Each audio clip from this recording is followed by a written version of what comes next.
Chapter first చాప్టర్ని explain చేయడం జరిగింది. ఇది సెకండ్ చాప్టర్ గురించి ఈరోజు మనం చెప్పుకోబోతున్నాం. దీంట్లో అసలు పోలినామియల్స్ అంటే ఏంటి, what is polynomial?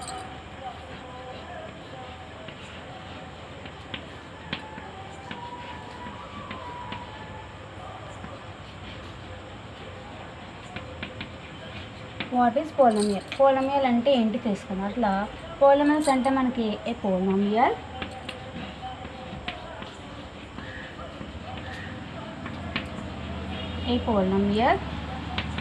Is a, ఇందులో ఏమంటే మనకి వేరియబుల్స్ ఉంటాయి. వేరియబుల్స్ అండ్ డిగ్రీస్ ఉంటాయి. అంటే మనకి ఒక పోలినామియల్ గురించి తెలియాలంటే దాంట్లో మనకి వేరియబుల్స్ తెలియాలి అండ్ డిగ్రీస్ తెలియాలి. ఇవి రెండు తెలిసినట్లయితే మనకి ఈజీగా అది పోలినామియల్ మనం ఐడెంటిఫై చేయగలం. దీన్ని రికాల్ దట్, దీన్ని ఏమని పిలుస్తామంటే పి ఆఫ్ ఎక్స్ అని మెన్షన్ చేస్తాం. దీని యొక్క మనకి పి ఆఫ్ ఎక్స్, ఏ ఈక్వేషన్ అన్నా సరే మనం P of X is equal to ax square plus bx plus C equal to 0 లేదా 4x square plus 3x plus 3 equal to 0 ఇలా ఉన్న వాటిని మనం పి ఆఫ్ ఎక్స్గా మనం తీసుకోవడం జరుగుతుంది. ఇవి పోలినామియల్స్ యొక్క ఈక్వేషన్స్. ఇవన్నీ కూడా ఈక్వేషన్స్. ఓకే, ఇవి పోలినామియల్స్. ఈ విధంగా పోలినామియల్స్ వేరియబుల్స్ అండ్ డిగ్రీస్ మనం తెలుసుకోవాలి సార్. ఓకే,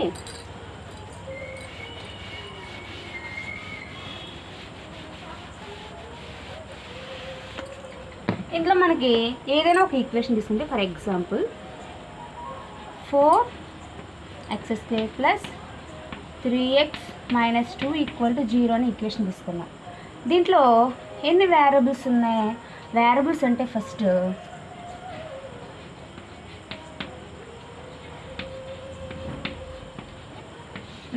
వేరియబుల్స్ అంటే మనకి ఎక్స్, వై, జెడ్ ఇలా తీసుకోవచ్చు, లేదా PQR. అంటే మన ఈక్వేషన్లో XYZ తీసుకుంటే 3 వేరియబుల్స్ అంటాం, అండ్ PQR తీసుకుంటే 3 వేరియబుల్స్ అంటాం. లేదా ఒకే వేరియబుల్ తీసుకుంటే చూడండి, మనం ఒకే వేరియబుల్ తీసుకున్నాం అంటే ఈక్వేషన్ మొత్తం కూడా ఎక్స్ అనే వేరియబుల్నే తీసుకున్నాం. అంటే ఇక్కడ ఎన్ని వేరియబుల్స్ ఉన్నాయి? 1 వేరియబుల్. ఈ ఈక్వేషన్లో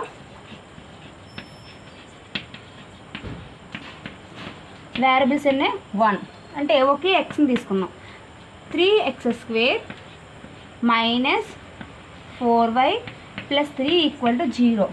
ఇందులో ఎన్ని వేరియబుల్స్ ఉన్నాయి మనకి? ఇందులో ఇక్కడ ఉన్న వేరియబుల్స్ ఏంటి మనకి? ఇక్కడ ఉన్న వేరియబుల్స్ 1, 2 అంటే x, y. ఎన్ని ఉన్నాయి?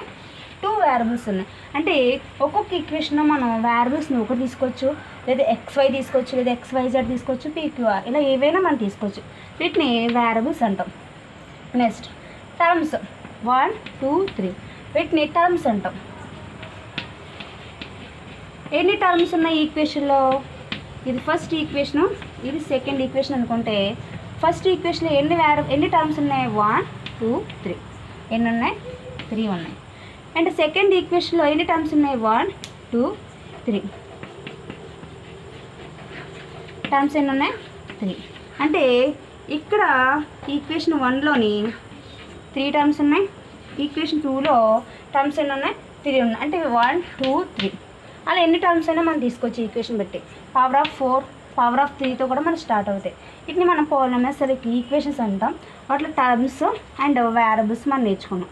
ఇంకా degrees.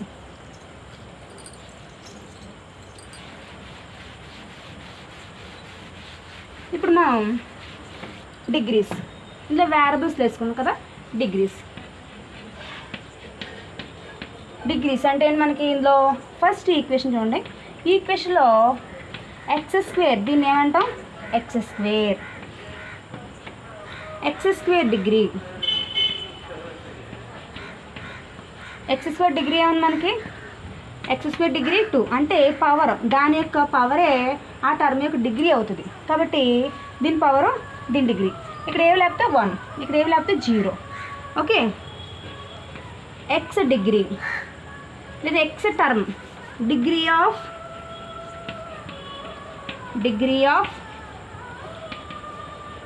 X term. Degree of X term ఏమన్నా మనకి ఇది ఎక్స్ టర్మ్ అంటాం. డిగ్రీ ఆఫ్ ఎక్స్ టర్మ్ ఏమన్నా మనకి 1, దాని యొక్క degree 1. Constant of term degree, constant of term degree ఏమన్నా మనకి 0. దీని చివరి ఉన్నదాన్ని కాన్స్టెంట్ అంటాం. దీని పైన ఏవి లేకపోతే 0 అన్నట్టు, దాని యొక్క డిగ్రీ 0. వీటిని డిగ్రీస్ అంటాం. దీని యొక్క డిగ్రీ 1, దీని యొక్క డిగ్రీ 2, దీని యొక్క డిగ్రీ 0. వీటిని ఏమంటాం మనం? డిగ్రీస్ అనుకుంటాం. వీటిని టర్మ్స్ అంటాం. అండ్ కోఫిషియంట్ అంటే ఎక్స్ స్క్వేర్ కోఫిషియంట్ 4, ఎక్స్ యొక్క కోఫిషియంట్ 3. ఓకే, అంటే ఎక్స్ టర్మ్ యొక్క కోఫిషియంట్ అయితే 3 అని చెప్పాలి. ఎక్స్ స్క్వేర్ యొక్క కోఫిషియంట్ అయితే మనకి 4 అని చెప్పాలి.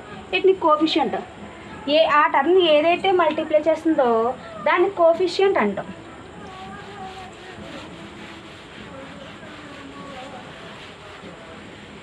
నెక్స్ట్ ఇప్పుడు పోలినమస్, నాట్ పోలినమస్ గురించి చెప్పుకుందాం.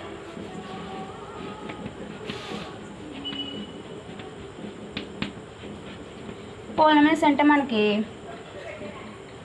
√2x + 3x - 2 = 0. దీన్ని పోలినోమియల్ అనొచ్చు. ఓకే, ఇంకా ఎగ్జాంపుల్ చెప్పాలంటే 4x³ + 6x² + 3x - 2 = 0. ఇది ఈక్వేషన్ కూడా మనకి ఇది ఒక పోలినోమియల్ అనొచ్చు. తర్వాత 6x³ - 7y² + 3x - 3 = 0. అంటే ఇలాంటివన్నీ కూడా మనకి పోలినోమియల్స్ యొక్క ఈక్వేషన్స్ అంటాం. కానీ నాట్ పోలినోమియల్స్,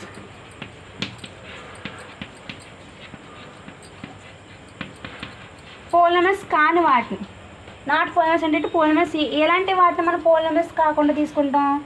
ఏవి పోలినోమియల్స్ కావు ఇచ్చిన ఈక్వేషన్లో చూడండి. √x² 6 + 3y - 2 = 0. ఇది నాట్ పోలినోమియల్. ఎందుకని?